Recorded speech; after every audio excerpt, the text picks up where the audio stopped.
इस वीडियो सत्र में आपका स्वागत है। इस सत्र में हम जिस विषय को कवर करने जा रहे हैं वह है धातुओं का निष्कर्षण, एक्सट्रैक्शन ऑफ मेटल्स।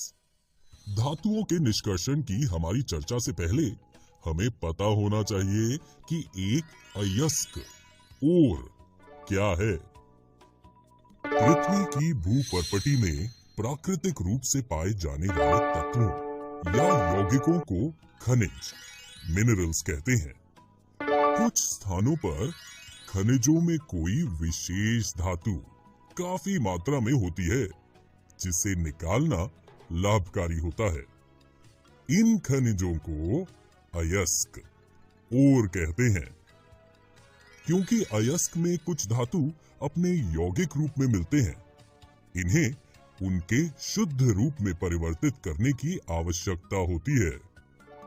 अयस्क ओर से धातु प्राप्त करने की प्रक्रिया को धातु का निष्कर्षण, एक्सट्रैक्शन ऑफ मेटल कहा जाता है।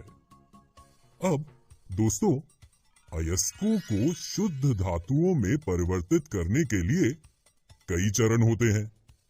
ये चरण उपयोग किए जाने वाले अयस्क के प्रकार, अशुद्धियों की प्रकृति और निष्कर्षित किए जाने वाले धातु की अभिक्रियाशीलता पर निर्भर करते हैं। धातुओं के उनके अयस्कों से निष्कर्षण में शामिल प्रक्रियाओं की संख्या और परिष्करण को धातु कर्म, मेटलर्जी कहा जाता है। इसमें 3 सबसे महत्वपूर्ण चरण शामिल हैं, जो इस प्रकार हैं। 1. अयस्क का सांद्रण, कॉन्सेंट्रेशन ऑफ ओर। 2. सांद्रित अयस्क से धातु में परिवर्तन, conversion of concentrated ore into metal. 3. धातुओं का परिष्करण, रिफाइनिंग ऑफ मेटल्स। अब हम इनमें से प्रत्येक चरण पर एक एक करके चर्चा करेंगे। अयस्क का सांद्रण, कॉन्सेंट्रेशन ऑफ ओर। पृथ्वी से खनित अयस्कों में मिट्टी, रेत आदि जैसी अशुद्धियां होती हैं। अयस्क में मौजूद रेत, मिट्टी, चूना आदि जैसी अवांछित अशुद्धियों को गैंग कहते हैं। अयस्क से धातु निष्कर्षित करने से पहले इन अशुद्धियों को हटाना आवश्यक है। अयस्क से गैंग को हटाने के लिए उपयोग की जाने वाली विधियां अयस्क और गैंग के भौतिक गुणों या रासायनिक गुणों के बीच के अंतर पर निर्भर करती हैं। गैंग को हटाने से हम सांद्रित अयस्क प्राप्त करते हैं, अर्थात इसमें धातु बहुत अधिक प्रतिशत में मौजूद होगा। सांद्रित अयस्क से धातु में परिवर्तन, conversion of concentrated ore into metal. सांद्रित या समृद्धित अयस्क से धातुओं को निष्कर्षित करने के उद्देश्य से हम सभी धातुओं को 3 वर्गों में विभाजित कर सकते हैं। 1. निम्न अभिक्रियाशील धातुएं, मेटल्स ऑफ लो रिएक्टिविटी। 2. मध्यम अभिक्रियाशील धातुएं, मेटल्स ऑफ मीडियम रिएक्टिविटी। 3. उच्च अभिक्रियाशील धातुएं, मेटल्स ऑफ हाई रिएक्टिविटी। अब हम एक एक करके तीनों वर्गों पर चर्चा करेंगे। सक्रियता श्रेणी में नीचे आने वाले धातुओं का निष्कर्षण, निम्न अभिक्रियाशील धातुएं। सक्रियता श्रेणी में नीचे आने वाले धातु काफी अनअभिक्रिय होते हैं। इन धातुओं के ऑक्साइड को केवल गर्म करने से ही धातु प्राप्त किया जा सकता है। उदाहरण के लिए सिनाबार, HgS, मरकरी, पारद का एक अयस्क है। वायु में गर्म करने पर ये सबसे पहले मर्क्यूरिक ऑक्साइड HgO में परिवर्तित होता है और अधिक गर्म करने पर मर्क्यूरिक ऑक्साइड मरकरी, पारद में अपचयित हो जाता है। इसी प्रकार प्राकृतिक रूप से Cu2S के रूप में उपलब्ध कॉपर को केवल वायु में गर्म करके उसको अयस्क से अलग किया जा सकता है। सक्रियता श्रेणी में मध्य में स्थित धातुओं का निष्कर्षण। मध्यम अभिक्रियाशील धातुएं। सक्रियता श्रेणी में मध्य में स्थित धातुएं जैसे आयरन, जिंक, लेड, कॉपर की अभिक्रियाशीलता मध्यम होती है। प्रकृति में यह प्रायः सल्फाइड या कार्बोनेट के रूप में पाए जाते हैं। सल्फाइड या कार्बोनेट की तुलना में धातु को उसके ऑक्साइड से प्राप्त करना अधिक आसान है। इसलिए अपचयन से पहले धातु के सल्फाइड एवं कार्बोनेट को धातु ऑक्साइड में परिवर्तित करना आवश्यक है। सल्फाइड अयस्क को वायु की उपस्थिति में अधिक ताप पर गर्म करने पर यह ऑक्साइड में परिवर्तित हो जाता है। इस प्रक्रिया को भर्जन, रोस्टिंग कहते हैं। कार्बोनेट अयस्क को सीमित वायु में अधिक ताप पर गर्म करने से ये ऑक्साइड में परिवर्तित हो जाता है। इस प्रक्रिया को निस्तापन, कैल्सिनेशन कहा जाता है। जिंक के अयस्कों के भर्जन एवं निस्तापन के समय निम्न रासायनिक अभिक्रिया होती हैं।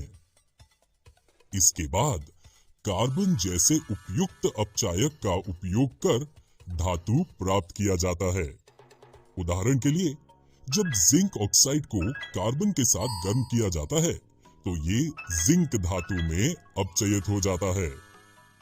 कार्बन का उपयोग कर धातु के ऑक्साइड को धातु में अपचयन करने के अलावा विस्थापन अभिक्रिया का भी उपयोग किया जा सकता है।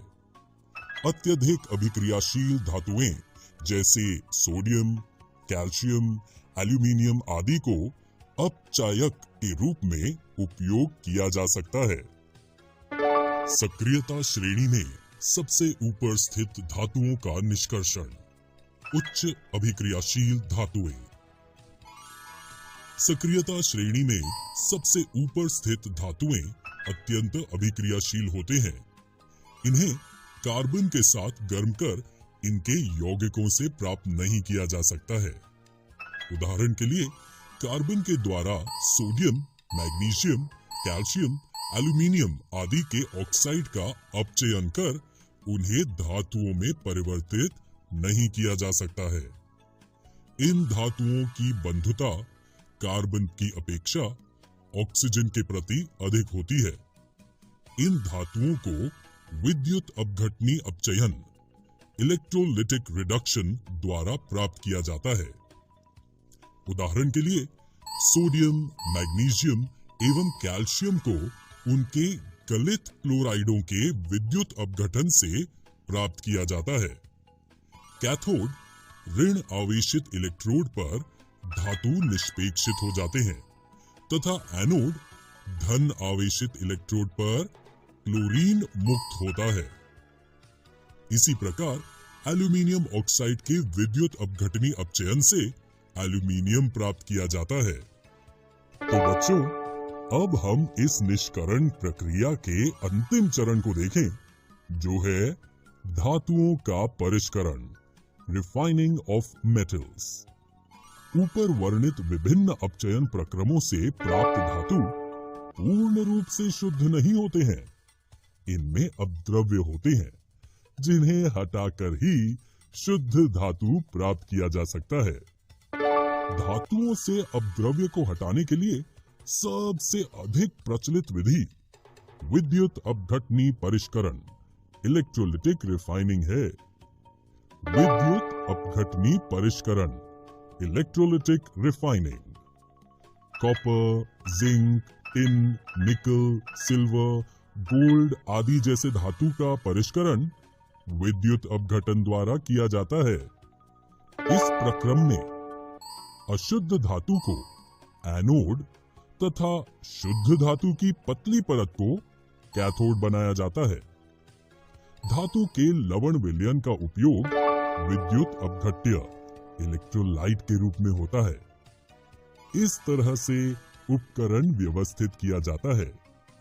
विद्युत अपघट्य से जब धारा प्रवाहित की जाती है, तब एनोड पर स्थित अशुद्ध धातु विद्युत अपघट्य में घुल जाता है। इतनी ही मात्रा में शुद्ध धातु विद्युत अपघट्य से कैथोड पर निष्पेक्षित हो जाता है। विलेय अशुद्धियां विलयन में चली जाती हैं तथा अविलेय अशुद्धियां एनोड तली पर निष्पेक्षित हो जाती हैं, जिसे एनोड पंख, एनोड मड कहते हैं। दोस्तों, इस वीडियो में हमने धातुओं का निष्कर्षण, एक्सट्रैक्शन ऑफ मेटल्स का अध्ययन किया। अगले वीडियो में हम संक्षारण और संक्षारण से सुरक्षा, corrosion and prevention from corrosion के बारे में जानेंगे।